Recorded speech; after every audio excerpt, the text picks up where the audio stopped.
네, 수익률이 장기적으로 회복할 수 있다는 관점에서 올해 좀 유망한 자산은 어떤 것일까요? 저는 올해의 예상 승자 후보가 한국의 들이라고 생각합니다.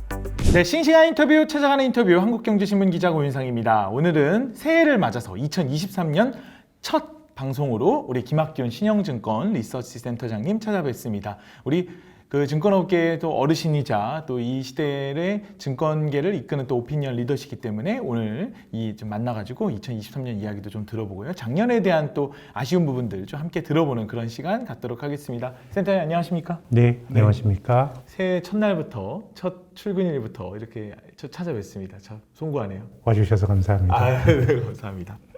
자, 우리 작년 말에 나의 실수라는 증권사 리포트를 내셨어요.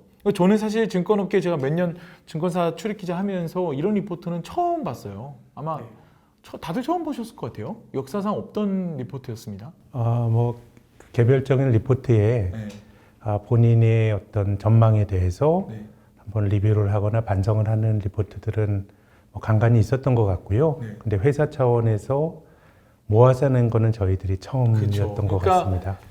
작년에 너무 사실 전망하기가 어려운 시장이었습니다. 사실 하나님 빼고는 정말 전망하기가 어려웠던 그런 시장이 맞는 것 같아요. 근데 그런 상황에서도 증권사에서 애널리스트들이 조금 어려웠던 부분, 좀 전망상 좀 힘들었던 부분들에 대해서 짚고 또 내년에 또 어떤 방향으로 해야겠다 이렇게 내년의 방향성까지 함께 제시해주는 그런 리포트를 내놓으셨습니다. 주로 어떤 내용이 좀 주요 내용으로 잡혔죠? 네, 신영증권에서 분석을 하는 시니어 애널리스트 10명이 2022년에 썼던 리포트를 한번 되돌아보면서 가장 크게 실수한 내용들을 모아서 냈습니다. 저는 투자라고 하는 게 인과관계가 확실한 이 자연과학의 법칙이 작동하는 세계가 아니고요.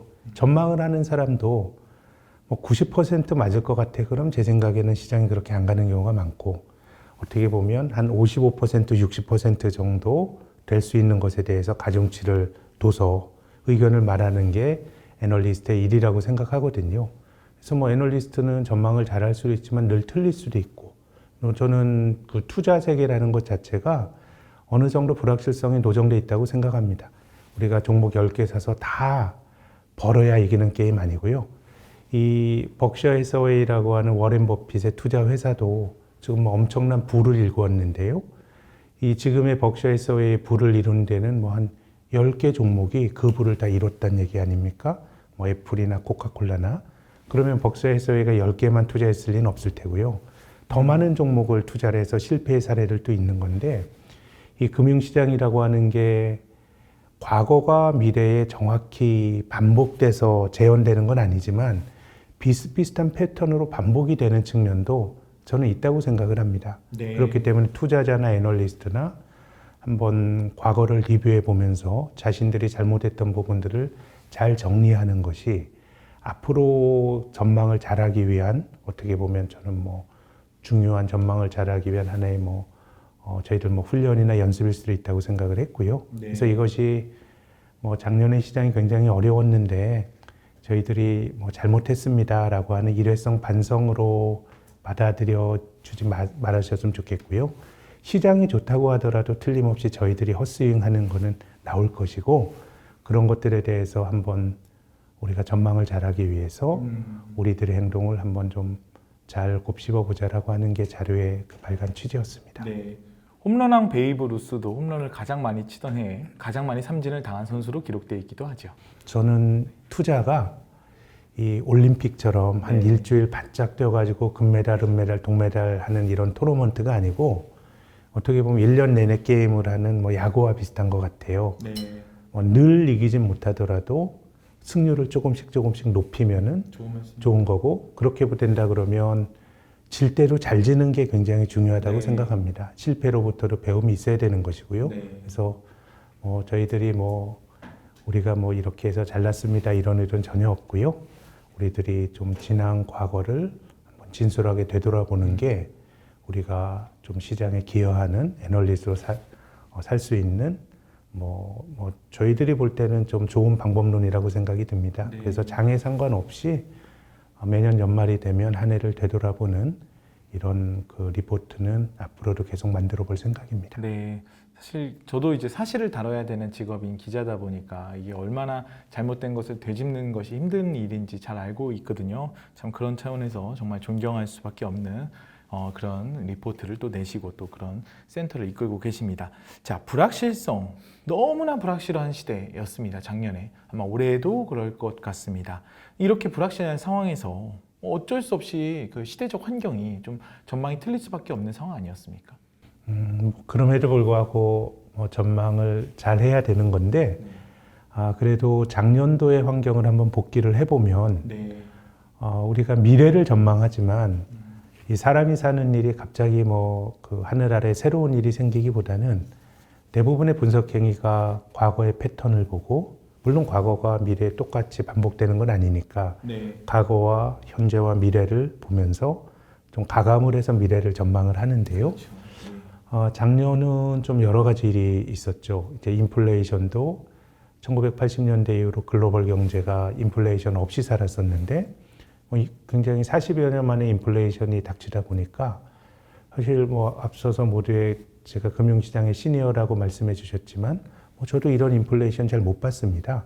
그러니까 사람들의 경험치가 쌓이지 않은 일이 인플레이션이라는 형태로 왔던 게 첫 번째고 또 두 번째는 러시아 우크라이나 전쟁이라는 것도 국지적인 전쟁은 중간중간에 있었지만 어떻게 보면 그 우크라이나를 지원하는 건 서방 전체 아닙니까? 미국과 유럽의 이런 어떤 그 체제와 체제 이렇게 부딪히는 전쟁은 글쎄요 베트남전 이후로 처음이라고 봐야 되겠죠. 네. 이런 어떤 지정학에 대한 부분들도 있었고 또 미중 갈등이 강화가 되면서 우리는 시장에서 시장의 효율을 그 사람들이 시장의 효율을 추구하게 되면 정치적으로도 굉장히 우호적인 관계가 만들어지고 세계화가 진전이 되면 서로가 서로에 대한 의존도가 너무 높기 때문에 뭔가 전쟁도 없는 세상이다. 이런 거를 우리가 생각했고 실제로 지난 30년 동안 소련 붕괴 이후로 그런 세상을 살았었는데 전쟁도 있었습니다마는 미국 주도로 굉장히 폭력적으로 글로벌 밸류 체인이 재편이 되는 과정들이 나타났었는데 이런 것들이 금융시장 입장에서는 좀 아주 그 의미 있게 분석을 하기가 좀 익숙지가 않은 그런 주제들이었던 것 같습니다. 네. 한편으로는 신영증권이 또 잘 맞춘 그런 전망도 있었어요. 어떤 것들은 좀 잘 그래도 예측을 했을까요? 저희들은 다른 하우스보다는 네. 지정학적인 긴장이나 이런 것들이 조금 더 강화될 수 있지 않겠는가라는 생각들을 리포트에 담았다고 생각이 되고요. 네. 또 전체적으로 성장주 중심의 작년 상반기까지는 굉장히 성장에 대한 기대로 무장한 종목들에 대해서는 그래도 기대가 좀 컸었는데 저희들이 성장주에 대해서도 나름 경계적인 시각을 계속 조언을 드린 것도 맞습니다. 부족하지만 그래도 저희들이 작년에 좀 잘 본 포인트라고 생각합니다. 네, 우리 리서치 센터장님께서 리포트에 직접 쓰신 내용입니다. 금리 인상 속도나 폭을 제대로 예측하지 못했다라고 적으셨어요. 올해는 또 어떻게 보고 계십니까? 올해는 그 금리 인상은 거의 이제 한 구분응선은 지난 거 아닌가 네. 생각을 합니다. 미국의 경우는 그 연방기금금리, 정책금리 기준으로 한 5% 정도, 한 번 더 올리더라도 5.25% 정도에서 고점이 만들어질 수 있지 않을까 생각을 하고 있고요. 이미 제로에서부터 4.5%까지 작년에 올려놨기 때문에 전체적으로 보면은 막바지 국면인 것 같고요. 우리나라의 경우에는 미국보다 금리가 올라갔을 때 한국 경제가 받는 부담이 훨씬 더 큽니다. 미국은 가계의 경우는 2008년 금융위기 이후로 부채를 줄이는 디레버리징을 좀 했습니다. 미국은 정부 부채가 굉장히 많이 높아져 있고요. 한국은 지금 가계부채가 최근에 좀 증가 속도가 둔화됐지만은 그래도 최근 5, 6년 동안에 가장 많이 늘어난 나라고 상대적으로 한국은 재정 건전성은 굉장히 논란이 많지만 다른 선진국보다 좀 우위에 있거든요. 그럼 이자율이 높아지면 그 빚을 많이 진 경제 주체가 부담을 지는 건 똑같습니다. 그렇지만은 미국은 공공부채가 문제고 한국은 민간부채가 문제거든요. 근데 정부와 민간의 크레딧이 같을 수가 없습니다. 네. 예, 정부의 크레딧이 훨씬 더 높죠. 네. 그래서 이자율이 높아졌을 때 한국이 받는 부담은 훨씬 더 크기 때문에 한국은행도 저희들이 볼 때는 내년에 금리 인상 한 번, 많아도 2번 정도로 끝나지 않을까 생각을 합니다. 네. 전체적으로 보면 올해가 2022년이 올라가는 금리와 인플레이션으로 고생했던 해라 그러면 올해는 이제 인플레이션도 좀 둔화가 될 여지가 있겠죠. 물가 상승률이라는 게 전년 동월비로 계산이 되니까 이제 기저효과를 생각해 보더라도 좀 둔화될 네. 여지가 있고 중앙은행의 금리 인상도 거의 막바지 국면인데 올해는 경기 둔화는 굉장히 불가피하게 올 가능성이 높다고 생각합니다. 작년에 그렇게 공격적으로 금리를 올렸기 때문에 경기가 좋을 수가 없습니다. 또 인플레이션을 잡기 위한 긴축이라고 하는 게 어찌 보면 경기가 좀 나빠져라라고 하는 주문이 들어가 있는 거거든요. 수요를 희생하지 않으면 인플레이션을 통제하기 어렵기 때문에 올해는 경기 둔화와 주식시장에 맞서야 될 것 같은데 제 생각에는 그래도 작년에 주가가 조정을 받는 과정에서 경기 둔화에 대한 리스크는 상당히 많이 주식시장 안에 좀 녹아 있는 거 아닌가 이런 기대를 갖고 있고요. 네. 그래서 전반적인 시장의 모습은 주식의 경우는 작년보다는 그래도 좀 나은 한 해가 되지 않을까 이런 기대를 갖고 있습니다. 시장에서 아직 조금 반영이 덜 된 것 아니냐고 보는 건뭐 크게 몇 가지 있겠지만 그 중에서도 공개시장 운영 과정에서의 자산 회수 과정, 그러니까 페드의 자산 회수라든지 아니면 지금 이제 기업 이익들의 EPS 전망치가 $200 뭐 초반에 끝날 것인가 아니면 그 밑에까지 깨져버릴 것인가 하는 그러니까 미국 기업들의 이익 악화 현상 이런 것들이 좀 시장에서 좀 더 우려하는 부분인 것 같아요. 선생님 그 두 가지에 대해서는 어떻게 보십니까? 저는 좀 미국이 양적 완화가 아니라 양적 긴축을 하고 있죠. 네. 이게 좀 지속되기 어려울 거다라고 봅니다. 양적 긴축이. 네. 지금과 같이 올해 물가 상승률이 둔화된다고 하더라도 네. 중앙은행가들이 이상적으로 생각하는 물가 상승률 수준은 2%인데 네. 그거보다 훨씬 높을 거거든요. 네. 그렇기 때문에 중앙은행이 뭐 금리를 낮추는 금융 완화나 이렇게 가긴 좀 힘들겠지만 저는 2008년 글로벌 금융위기 이후로 주류 자본주의 국가들이 좀 이미 그 금단의 강을 건넜다고 보는 쪽입니다. 네. 성장이 둔화가 되고 있고 또 리먼 브라더스라고 하는 거대 금융기관을 파산시키고 나서 이 받았던 후폭풍이 너무 크다 보니까 네. 저는 2008년 이후 자본주의가 파산 없는 자본주의가 되었다고 생각합니다. 우리 코로나 팬데믹 직후도 봤고. 망하진 않게끔 해야 된다. 예, 이제 그런 것들이 거의 자본주의 우리 시대의 규칙이 된 것 같고요. 네. 그 길을 먼저 갔던 게 이제 일본의 모습입니다. 일본은 너무 그러다 보니까 부채가 늘어나니까 작년과 같은 상황에서도 금리를 못 올리고 이런 일이 벌어졌거든요. 그래서 지난 10여 년을 회고해 보면 뭐 미국은 그래도 기업 쪽에서 약간의 혁신이 있었고 그걸 또 나스닥의 기술주 강세를 통해서 반영한 것 같고 한국 주식은 10년 장기 박스권이었어요. 또 유럽 증시 상당수도 비슷하고요. 그렇게 본다 그러면 미국의 경우도 지금 그 국채를 시장에 내다 파는 양적 긴축을 하면서 국채 시장의 유동성 부족이나 이런 것들이 너무 많이 논의가 되고 있는 것 같습니다. 네. 그래서 제 생각에는 금리를 낮추는 것에 대해서 매우 좀 조심스럽고 특히나 지금 많은 중앙은행가들과 경제 관료들이 갖고 있는 생각이 지난 10년을 회고하다 보니까 그러니까 세계 자본주의 약간 일본처럼 된 면이 있는 것 같아요. 우리가 일본의 잃어버린 30년을 보면서 우리가 배우지 말아야 될 반면 교사의 사례로 일본을 많이 생각을 하지 않습니까? 근데 지난 30년 생각해 보면 일본 경제가 우리나라의 IMF 외환위기 시기에 혹은 미국의 2008년도 모기지 그 시장 붕괴됐던 시기에 네. 그런 위기가 있지 않았어요. 일본이 그냥 흐물흐물 망가진 케이스거든요. 네. 그거는 뭐냐면 저금리가 장기화되면서 망할 기업도 안 망하고 구조조정도 안 되고 하니까 심각한 위기가 있는 건 아니었지만 자본주의가 굉장히 활력을 잃은 모습인데 저는 상당수 서구 자본주의가 그런 길로 이미 접어든 것 같고요. 그래서 여기서 어느 정도는 좀 구조조정이나 이런 걸 한다고 하더라도 이 전면적으로 뭐 이제 혁신을 하고 하기에는 너무 좀 깊숙이 이 일본식의 길로 접어든 거 아닌가라는 생각입니다. 그래서 미국의 네. 경우도 저는 뭐 금리 인하는 멀었습니다만은 양적 긴축은 내년 초반 정도에 저는 멈출 가능성이 굉장히 많다고 생각이 되고요. 네. 그래서 지난 10월에 영국이 보여줬던 모습과 비슷한 모습을 나라들이 막 할 것 같아요. 네. 영국도 10월 달에 양적 완화를 했잖아요. 근데 11월부터 양적 긴축을 하기로 선언을 했어요. 금리 막 올리는 과정이었고. 근데 이 금리가 무질서하게 올라가면서 연기금들이 어려워지니까 그 중앙은행이 한시적인 양적 완화를 했거든요. 네. 그렇기 때문에 간헐적으로 금융시장 교란이 생기게 되면 또 돈을 풀고 하는 그런 모습들이 나오게 될 것 같고요.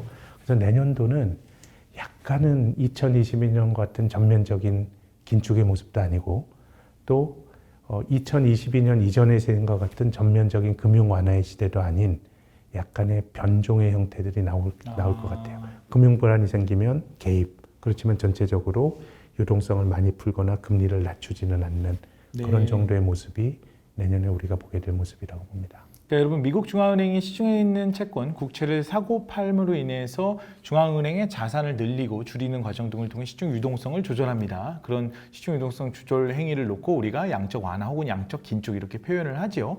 근데 이제 센터님 말씀하시는 거는 긴축 과정으로 넘어가면서 시장을 전반적으로 너무나 흔들면은 과거의 어떤 파산 사례처럼 도미노처럼 금융시장이 와르르 무너지게 될 수 있는 가능성이 있기 때문에 그런 가능성을 차단하고자 좀 중앙은행도 좀 신중하게 양적 긴축이나 이런 걸 좀 진행할 것이다 이렇게 보고 계신 것 같습니다. 또 이제 그런 시대 자체가 그동안에 한 방향으로 완화 또는 긴축으로 한 방향으로 가던 시대가 아니라 이제는 좀 시대 상황에 맞춰서 이렇게 유연성 있게 혹은 이제 변종이라고 표현하셨는데 그런 형태로 나타날 것이다 이렇게 전망해 주셨습니다. 맞습니까? 네, 그렇습니다. 네, 브라질 국채가 승자다 지난해 이렇게 평가하셨어요.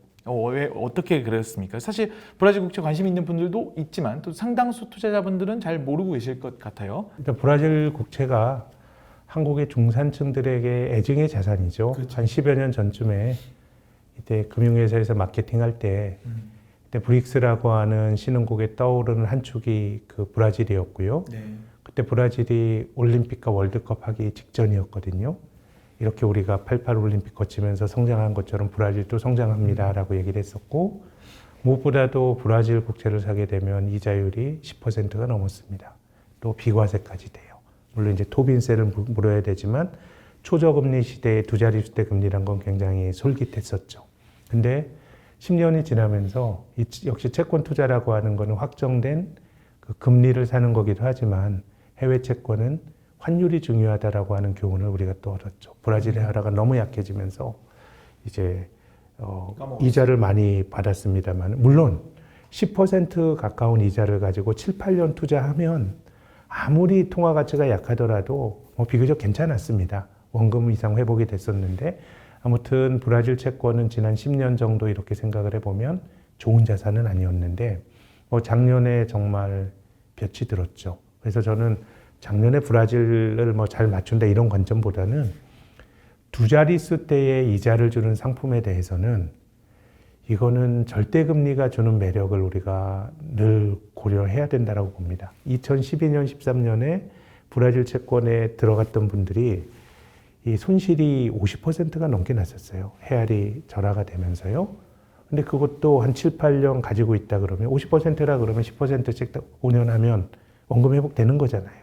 그리고 10%씩 더 벌게 되면 어떻게 보면 이제 수익이 나는 건데, 그래서 저는 브라질 채권은 이 남들이 외면할 때, 그랬을 때, 굉장히 이제 브라질 헤어라가 극단적으로 이 저평가가 됐을 때가, 네. 그때는 비관론은 크지만 오히려 기회가 있을 수 있었던 거고, 헤어라에 대해서 잘 모른다고 하더라도 두 자릿수 대 이자를 주는 상품에 대해서는 한번 이자율의 힘이라는 걸 한번 생각을 해봐야 된다는 조언을 드리고 싶고요. 또 금리에 대해서 말씀을 드리면 이 20세기는 어떻게 보면 주식 투자자들에게 특히 미국 주식 투자자들 아주 좋은 세상이었어요. 1899년 말에 20세기 시작되기 전에 미국을 대표하는 다우지수가 한 65포인트였습니다. 네. 1999년 말 100년 지나서 이게 11,400포인트까지 100년 동안에 17,000%나 올랐거든요. 그러니까 그야말로 주식 장기 투자하면 돈을 법니다. 이런 것도 다 20세기의 성과를 가지고 얘기를 하는 건데요. 100년 동안 17,000% 오르기 위해서 연율로 어느 정도 오르면 되냐? 5.3%씩 100년이 쌓이면 이게 17,000%가 됩니다. 100년 시간이 너무 길지만. 그러니까 우리가 이자율이 한 5%가 넘는 수준에서 이자율이 형성이 된다 그러면 웬만한 자산으로는 특히 지금처럼 성장이 높지 않은 시대에서는 5% 이자를 장기적으로 커버할 수 있는 자산이 별로 없습니다. 그렇게 된다 그러면 우리가 브라질은 해안에 대한 걱정은 있었습니다만은 이자율이 두 자릿수가 되는 어떤 자산에 대해서는 한번 고민해 볼 만한 그런 포인트가 있었다는 생각이 들고요. 특히 뭐 작년에는 원재료 가격이 많이 또 올라가고 하면서 브라질이 자원 부국이기 때문에 좀 덕을 본 측면이 있는 것 같고요. 뭐 올해 저는 뭐 두 자릿수 대 이자는 진지하게 돼야 된다고 말씀을 드렸습니다만은 이제 올해 브라질의 변수는 이제 룰라라고 하는 이 오래된 좌파 정치인이죠. 이제 이분이 다시 또 집권을 했기 때문에 다시 또 재정 적자가 늘어나고 이런 모습이 나올 수도 있기 때문에 또 올해는 또 한번 또 우리가 다른 점에서 경계를 하고 봐야 될 필요가 있는데 아무튼 절대 이자율이 높은 것들에 대해서는 좀 늘 관심을 기울여야 된다라고 하는 거를 작년에 브라질 국채를 보면서 뭐 생각하게 됐습니다. 네, 수익률이 장기적으로 회복할 수 있다는 관점에서 올해 좀 유망한 자산은 어떤 것일까요? 저는 뭐 수익률의 평균액이라는 게 아주 잘 나가는 자산들이 결국은 과도하게 오르면 조정을 받고 또 소외됐던 자산들이 올라가면서 수익률이 장기적으로는 키 맞추기를 하는 게 수익률의 평균액이란 개념인데요. 저는 올해의 예상 승자 후보가 한국의 제조업 주식들이라고 생각합니다. 소부장, 소재, 부품, 장비로 대변이 되는 한국의 제조업 주식들이라고 생각하는데 지금 자본주의에서 나타나고 있는 중대한 변화는 저는 비효율이 만드는 투자 사이클 이렇게 말씀드리고 싶은데요. 지금은 경제적인 논리로 중국에서 생산하고 선진국에서 소비하는 그런 분업 구조가 1990년대 이후로 이제 확립이 됐습니다. 네. 근데 지금은 중국 자체의 불확실성이 매우 높아지고 있죠. 네. 시진핑이 장기 집권하면서 중국이라는 사회에 내 돈을 물었을 때의 불확실성 이런 것들이 굉장히 높아지고 있고 미중 간의 갈등 과정에서도 이제 한국의 반도체라든가 이런 것들이 미국에 생산을 해야 돼요. 그렇기 때문에 이게 전체적으로 보면 저는 효율이 아니라 비효율이라고 생각합니다. 중국에 지으면 됐던 거를 미국에 또 지어야 되는 거니까요. 공급 과잉에 대한 우려도 있는 것이고 다만 어쨌든 짓는 과정에서는 수혜가 나타날 수가 있는 겁니다. 그래서 그런 수혜를 한국의 소부장 기업들이 입을 수 있다는 생각이 들고 내부적으로 보더라도 이제 우리나라의 지금까지의 소부장 정책이 일본으로부터의 기술 자립 이런 게 지난 정권의 소부장이었다 그러면 지금은 중국으로부터의 의존도를 좀 낮춰야 된다는 문제의식이 있는 것 같습니다. 그런 거라 그러면 새로운 밸류체인이 만들어질 수가 있고요. 이 과정에서 한국과 독일과 일본과 같은 제조업 강국의 주식들이 저는 수혜를 볼 수 있지 않겠는가 하는 생각이고 특히 소부장류의 제조업 주식들이 밸류에이션이 별로 비싸지 않습니다. 저는 주식이라고 하는 거는 상대적인 가치에 따라서 결정이 된다고 봅니다. 너무 좋은 게 있으면 별로 안 좋아 보이는 거는 그 각광을 못 받는데요. 지난 10년 동안에 너무 좋았던 것은 팡으로 대표되는 미국의 성장주들이었습니다. 근데 작년에 미국 주식을 보면 뭐 아마존, 뭐 넷플릭스, 그리고 또 테슬라 이런 50% 혹은 50% 넘게 조정을 받았는데 작년 하반기부터 월마트라든가 아니면 머크라든가 이런 제조업 주식은 풀었습니다. 지금 뭔가 이제 시장의 인기가 바뀌고 있고 그 과정에서 제 생각에는 한국의 그 소부장류의 장비 업체들, 제조업체들이 수혜를 볼 수 있지 않을까 생각이 되고 전체적으로 보면 비싸지 않은 가치주들이 상대적으로 선전을 하는 모습이 올해 나타날 수 있지 않을까 생각하는데 길게 보면 제가 말씀드렸던 가치 좋은 소부장류의 주식들이 장기 소외된 주식들입니다. 그렇기 때문에 인기가 있었던 성장주는 작년에도 어려웠지만 제 생각엔 지금도 밸류에이션이 매우 비싸 보이고요. 올해까지도 좀 힘든 시간이 남아 있을 것 같고 반대로 소외됐던 밸류에이션이 싼 주식들 뭐 그 대표하는 건 저는 소부장이라는 개념으로 말씀드리고 싶은데 이런 가치주들이 선전하는 한 해가 될 걸로 전망하고 있습니다. 네. 근데 이제 소재, 부품, 장비, 이제 소부장 같은 경우에는 반도체가 대표적으로 언급이 되지만 반도체 소부장주들 중에서는 밸류에이션이 좀 싼 종목들이 많은 것 같아요. 근데 이제 우리 지금 투자자들이 또 관심을 갖는 2차전지 소부장 같은 경우에는 또 2차전지도 소재가 가장 강하죠. 또 밸류에이션이 그렇게 싸진 않습니다.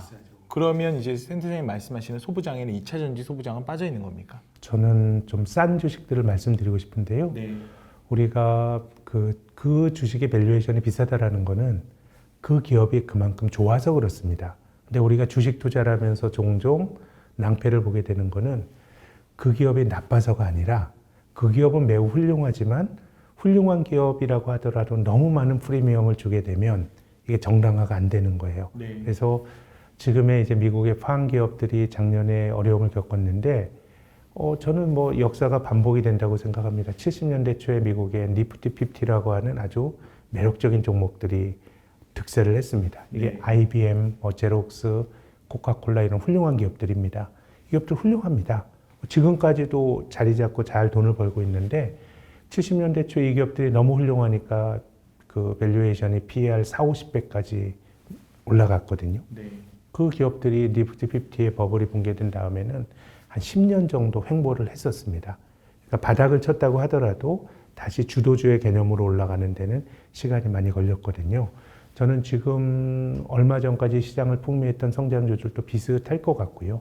그래서 네. 그런 기업들의 매력도가 떨어졌을 때, 그런 기업들이 흠잡을 수 없이 잘 나갔을 때에 밸류에이션이 싼 가치주들은 뭔가 흠이 있어 보이는데 결국 주식이라고 하는 거는 상대적 비교를 통해서 매력도가 결정이 되는 건데 저는 성장주 열풍이 한풀 꺾였다 그러면은 상대적으로 싼 주식들, 인기가 있었던 주식들보다는 싼 주식들 쪽에서 기회가 있을 거라고 저는 봅니다. 네. 이거 하나만 또 여쭤봐야 될 것 같아요. 싼 주식이라고 하면 성장주 가운데서도 또 싸다 이렇게 평가받는 주식들도 있어요. 근데 이제 뭐 절대적 밸류에이션을 떠나서 상대적인 관점에서 그렇습니다. 네이버, 카카오 같은 인터넷 플랫폼주들에 대해서는 뭐 어떤 애널리스트들은 싸다 오히려 지금 가격이 이렇게 평가하기도 합니다. 어떻게 보세요? 그러니까 저는 밸류에이션은 절대적인 기준이 좀 중요할 거라고 보는데요. 지금 성장주들의 주가가 많이 떨어지면서 PER이 7, 80배 하던 게 지금 한 25배 이렇게 만약 떨어졌다고 가정을 하면 야, 7, 80배인데 25배는 굉장히 싸 보이는 건데 25배라고 하는 것도 굉장히 이제 비싼 거거든요. 그 밸류에이션이 정당화되기 위해서는. 그래서 성장주라고 하는 건 성장에 대한 기대가 지속이 될 때는 사람들이 밸류에이션이 비싸더라도 그 밸류에이션을 수용합니다. 근데 어떤 이유가 됐든지 간에 성장에 대한 기대가 깨질 때 일반적으로는 금리가 올라가면서 그런 일이 발생하게 되거든요. 그렇게 되면 상대적으로 밸류에이션이 낮아졌다고 하더라도 그 낮은 밸류에이션도 수용되지 않는 거예요. 가치주보다 훨씬 비싸니까. 그렇기 때문에 저는 그 작년에 성장주들이 많이 조정을 받으면서 그들의 시계열로 보면 밸류에이션이 많이 낮아졌지만 시장 평균보다 많이 비싼 종목들의 경우에는 저는 뭐 내년에 PER이 낮아지니까 올라간다. 이렇게 재현이 되기는 좀 힘들 거다라는 생각을 갖고 있고요. 뭐 한국에서도 저는 뭐 네이버 같은 경우는 글로벌 성장주와 비교해 보더라도 아주 뭐 터무니없이 그 프리미엄을 많이 받고 있는 건 아닌 것 같아요. 그래서 팡 중에서도 저는 뭐 알파벳이라든가 애플 같은 주식들은 또 다른 또 팡을 구성하는 다른 성장주들과 조금 구별해서 볼 포인트들이 좀 있는 것 같거든요. 그래서 뭐 다 스토리가 다르겠지만 저는 조정받아서 싼 성장주를 찾는 것보다는 시장의 인기란 건 늘 돌고 도는 거니까요. 이런 싼 주식들에게서 기회가 좀 저는 더 많을 거로 봅니다. 낮은 밸류에이션에 있는 싼 종목들을 들어갈 때 그래도 경기의 흐름을 보고 실적이 개선될 수 있는 가능성이 높은 종목 위주로 담아야겠죠. 그럼요. 저는 그 가치주와 성장주를 나누는데 예를 들어서 가치가 파괴가 되는 가치주는 밸류에이션이 낮을 때 가치주 아니라고 봅니다. 네. 예를 들어서 한국 경제 성장률이 한 지금 이제 2% 잠재 성장률이라 그러면 EPS가 5 내지 6%씩 계속 늘어나는 회사들. 기본적으로 이거를 제 생각에는 안정 성장주라고 말씀드리고 싶고요. 팡 이런 기업들은 인기 성장주라고 말씀드리고 싶은데 그러니까 어쨌든 이익은 늘어나야 되는데 거기서 싼 주식들을 고르는 게 맞는 것 같고 특히 가치의 함정에 빠지면 안 됩니다. 시간이 지나면서 이 기업이 적자가 쌓이고 하면서 기업의 가치가 파괴되는 기업은 지금의 밸류에이션이 낮다고 하더라도 장기적으로 좋은 투자 대상은 아니기 때문에 제 기준은 EPS가 매년 5 내지 6% 안정적으로 성장해 왔고 앞으로도 그런 기대가 있는 종목 중에서 시장 밸류에이션을 하회하는 종목이 제 생각엔 좋은 그런 것들이 선택의 대상이 네. 된다고 봅니다. 그러니까 EPS 여러분 주당 순이익입니다. 그래서 이익이 끊임없이 늘어나는 기업들을 잘 담아야 된다는 취지로 말씀해 주신 것 같아요. 자, 개인 투자자들이 가장 많이 들고 있는 종목이기 때문에 또 어쩔 수 없이 여쭤봐야 됩니다. 올해 삼성전자는 어떻게 보십니까? 저는 작년보다 나을 걸로 봅니다. 네. 우리가 삼성전자가 동학개미 투자붐이 있을 때 이게 뭐 이런 마음으로 들어온 분들도 계실 거예요. 나라는 어떻게 될지 모르겠지만 삼성전자는 잘하는 회사다라는 건데, 근데 뭐 결과적으로 그 선택은 굉장히 뭐 결과론적으로 보면 고생을 하는 뭐 나쁜 선택이다 이렇게 뭐 평가를 해야 될지 모르겠는데요. 근데 삼성전자야말로 네. 엉덩이가 무거운 사람이 장기간 들고 있어서 이긴 주식이었어요. 그리고 메모리 사이클의 그 진폭은 너무 커서 지금 9만 원대 소위 뭐 9만 전자에서 지금 5만 전자인데 이런 식의 위기가 없었던 게 아니고요. 제 생각에는 최근 한 10여 년 동안에도 2012년, 13년에 네. 애플과 비교하면서 삼성전자는 하드웨어만 잘하고 창의성이 떨어져 그러면서 한 35% 조정을 받았고요. 2018년에 또 메모리 사이클이 꺾이면서 또 큰 데미지를 받았는데 저는 이 반도체 업황이라는 게 참 투자하기가 힘든 것 같아요. 네. 왜냐하면 오히려 투자하기 힘들다. 네, 아예 내가 그 사이클을 그렇죠. 무시하고 계속 가져간다 그러면 그래도 삼성전자는 보답을 해줬던 주식이고 네. 저는 앞으로도 그럴 거라고 생각하는데 삼성전자나 SK 하이닉스와 같은 그 메모리 반도체의 PER이요. 이 과자 만드는 음식료 회사보다 더 낮습니다. 이 첨단 기업이 왜 그 오래된 올드 비즈니스보다 저평가 받냐 그러면 이익의 부침이 너무 커서 그렇습니다. 네. 보통은 감익이 되는 게 아니고 뭐 SK 하이닉스가 영업이익이 적자가 날 수 있다고 얘기가 나오지 않습니까? 돈을 벌면 이걸 주주들에게 그 나눠주거나 이런 게 아니라 대규모 투자를 해서 효율을 높여야 돼요. 그럼 반도체 공급이 늘어납니다. 그러면 가격이 떨어집니다. 그럼 마진이 박해집니다. 막 줄어든 좀 7, 80%씩 메모리 사업부 이익이 줄어들거나 적자가 반전이 되고. 근데 삼성전자와 SK 하이닉스는 그런 과정을 거치면서 네. 점유율을 높여가는 그런 과정으로 온 거거든요. 네. 그래서 과거가 미래를 뭐 꼭 정확히 보여준다고 말할 수는 없지만 9만 원대에서 5만 원대까지 떨어진 삼성전자의 모습이 과거에 못 봤던 모습이 아니에요. 우리가 삼성전자는 장기간 보면 불패라 그러지만 중간중간에 어려운 시기가 있었던 거고요. 그렇게 본다 그러면 제 생각에는 지금 사이클에서는 내년 상반기까지 메모리에 대한 우려가 굉장히 크고 그 사업부에선 돈을 못 벌거나 적자가 나올 수도 있겠지만 뒤집어서 생각해 보면 네. 작년 상반기까지는 삼성전자나 반도체 실적이 좋았어요. 근데 주식은 계속 흘러내렸잖아요. 그렇게 본다 그러면 저는 올해가 끝나고 나면 작년 연말과 비교해 보면 삼성전자나 SK 하이닉스 주가는 훨씬 더 많이 높아져 있을 거라고 생각합니다. 네, 저 또한 삼성전자 주주입니다, 여러분. 그래서 주주로서도 참 감사한 말씀. 한번 과거에 네, 한번 또 그걸 배움이 보시면 되고. 예, 네. 삼성전자 주가가 크게 보면 반토막이 난 적도 있었어요. 네. 근데 물론 이제 반토막 날 때 그 주식을 들고 있는 게 잘한 선택이냐 또 다르게 논의할 수 있지만 그 주식 자체에 내재가 된 속성이 그래 왔던 것이고 그러면서도 결국은 잘해오면서 주가가 장기간 우상향했던 주식이란 말씀을 꼭 드리고 네. 싶습니다. 그렇습니다. 그러니까 아마 다들 삼성전자에 대해서는 그래도 언젠가 오를 거야라는 생각들을 하고 계신데 이제 그 버티는 시간의 그 길이가 그렇죠. 그래서 꼭 우리가 팔고 나면 기가 막히게 오르더라고요. 네, 그런 사례들이 참 많은 주식이 삼성전자입니다. 자, 중국 얘기 잠깐 마지막으로 이제 몇 개 좀 여쭤봐야 될 것 같은데요. 중국 전망이 잘 이루어지지 못했다는 또 반성문을 또 앞서 쓰셨어요. 근데 올해는 또 중국 경기 어떻게 보십니까? 올해 경제 성장률이 작년보다 개선될 것으로 전망되는 나라가 주요국 중에 중국밖에 없습니다. 이게 중국이 뭐 구조적으로 좋아지고 이런 거는 아니고요. 네. 이제 코로나로 봉쇄를 했다가 이제 봉쇄가 풀리고 경제가 정상화된다 그러면 네. 지금은 봉쇄가 풀리는 과정에서 또 환자가 많이 나오면서 어려움을 겪고 있지만 네. 이런 거 다 다른 나라가 거쳐갔던 길이거든요. 네. 그렇게 본다 그러면 중국은 경제가 정상화된다는 것만으로도 순환적으로 경기 사이클이 좀 좋아질 수 있다는 생각은 갖고 있고요. 네. 다만 작년에 저희들이 중국에 대한 전망에서 실수를 했던 것도 이런 순환적인 경제 사이클의 문제라기보다는 중국의 일종의 사회 전반적인 지배구조에 대한 리스크 같습니다. 우리가 개혁개방 이후에 중국이 우리에게 익숙한 길로 간다라고 하는 믿음이 있었는데 지난 10년은 글쎄요, 국진민퇴라고 해야죠. 정부가 앞장서고 민간이 후퇴하는 그런 시기였었고요.